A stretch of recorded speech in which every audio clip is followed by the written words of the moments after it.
नमस्कार दोस्तों, स्वागत है आपका एक और नए वीडियो में। आज का वीडियो खासकर सीनियर सिटीजन के लिए है जो बैंक की एफडी में निवेश करना चाहते हैं। सरकार ने टीडीएस से जुड़ा बड़ा बदलाव किया है जिसमें आपको बिना किसी कटौती के ज्यादा ब्याज मिलेगा। अगर आप चाहते हैं कि आपका पूरा ब्याज आपके खाते में आए और टीडीएस ना कटे तो इस वीडियो को अंत तक जरूर देखें, क्योंकि हम आपको सटीक कैलकुलेशन और बेस्ट एफडी ऑप्शन के बारे में बताएंगे जिसमें आपको ज्यादा से ज्यादा मुनाफा मिल सके। तो चलिए बिना देरी के वीडियो को शुरू करते हैं। सबसे पहले तो हम सीनियर सिटीजन के लिए टीडीएस से रिलेटेड नए नियम को जान लेते हैं। गवर्नमेंट ने सीनियर सिटीजन के लिए यानी कि जिनकी उम्र 60 वर्ष या फिर इससे अधिक है उनके लिए एक बड़ा तोहफा दिया है। जी हाँ, अगर आप बैंक में पहले एफडी करते थे तो अगर एक वर्ष में उसमें 50,000 रुपए तक का ब्याज मिलता था तो आपको 10% टीडीएस देना होता था। लेकिन अब यह लिमिट बढ़ाकर जो है 1 लाख रुपए कर दी गई है।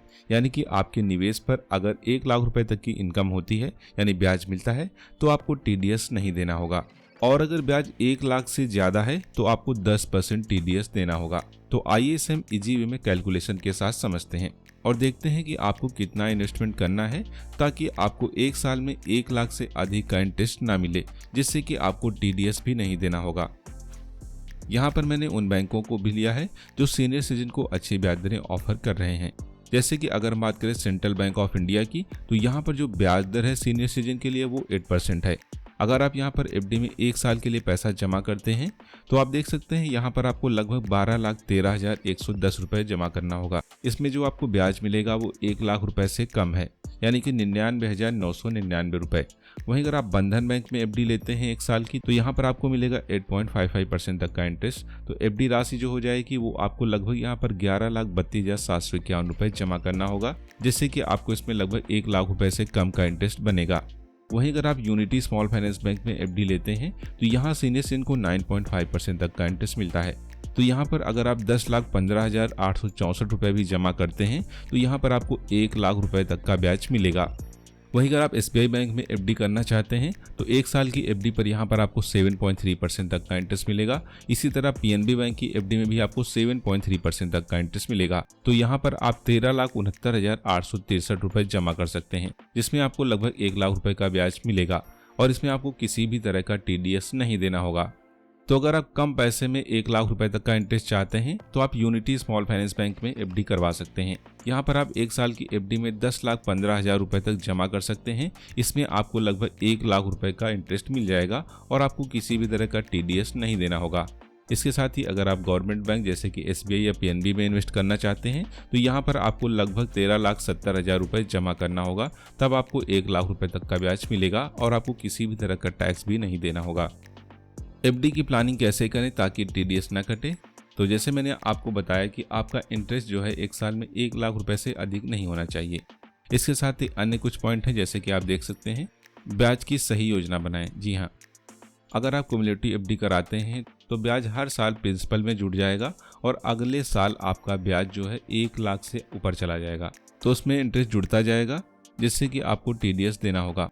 इसीलिए अगर आप क्वार्टरली पेरोल आउट एफडी चुनते हैं तो जो इंटरेस्ट बनता है वो सीधे आपके बैंक खाते में आ जाता है, जिससे कि आपका पैसा जो है लिमिट के अंदर बना रहता है। इस तरह आप टीडीएस से बच जाते हैं। दूसरा पॉइंट है अलग अलग बैंकों में एफडी करें। अगर आपको ज़्यादा ब्याज चाहिए तो एक ही बैंक में पूरी एफडी ना करें, 2 अलग अलग बैंकों में भी एफडी कर सकते हैं। इससे टीडीएस से बचा जा सकता है। हालांकि क्लबिंग का रूल लागू होता है, लेकिन इस तरह आप इसमें टैक्स बचा सकते हैं। इसके साथ ही आप टैक्स से बचने के लिए फॉर्म 15H भी भर सकते हैं। अगर आपकी कुल टैक्सेबल इनकम 3 लाख से कम है तो आप बैंक में फॉर्म 15H जमा कर सकते हैं, जिससे कि बैंक आपका टीडीएस नहीं काटेगा। क्या यह ब्याज जो होता है पूरी तरह टैक्स फ्री होता है? तो आपको बता दें, टीडीएस ना काटने का मतलब ये नहीं है कि पूरी तरह टैक्स फ्री है। अगर आपकी कुल इनकम टैक्सेबल स्लैब में आती है तो आपको इस ब्याज पर टैक्स देना होगा। अगर आपकी कुल इनकम 5 लाख तक है तो आप टैक्स रिबेट सेक्शन 87A का फायदा भी उठा सकते हैं, जिससे कि आपकी टैक्स की देनदारी नहीं होगी। अगर आपकी इनकम ज़्यादा है तो ब्याज को आपकी टैक्सेबल इनकम में जोड़ा जाएगा। अब हम बात करेंगे 2025 में सीनियर सिटीजन के लिए बेस्ट एफडी ऑप्शन क्या है। तो आप देख सकते हैं सेंट्रल बैंक ऑफ इंडिया की अगर हम बात करें अगर यहाँ पर आप 1111 दिन की एफडी लेते हैं तो आपको 8% तक का इंटरेस्ट मिलेगा।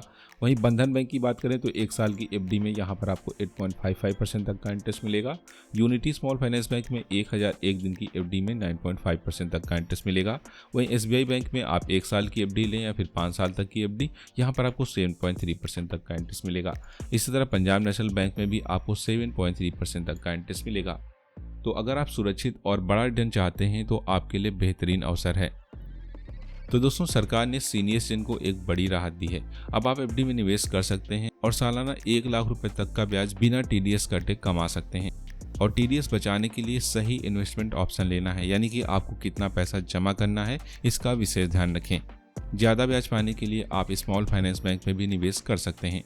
और अगर आपको यह जानकारी फायदेमंद लगी है तो वीडियो को लाइक करें, शेयर करें और हमारे चैनल एसेट वर्ल्ड को सब्सक्राइब जरूर करें। और नीचे कमेंट करें अगर आपके कोई सवाल हैं, हम आपके सभी सवालों के जवाब देंगे। तो फिर मिलते हैं अगले वीडियो में।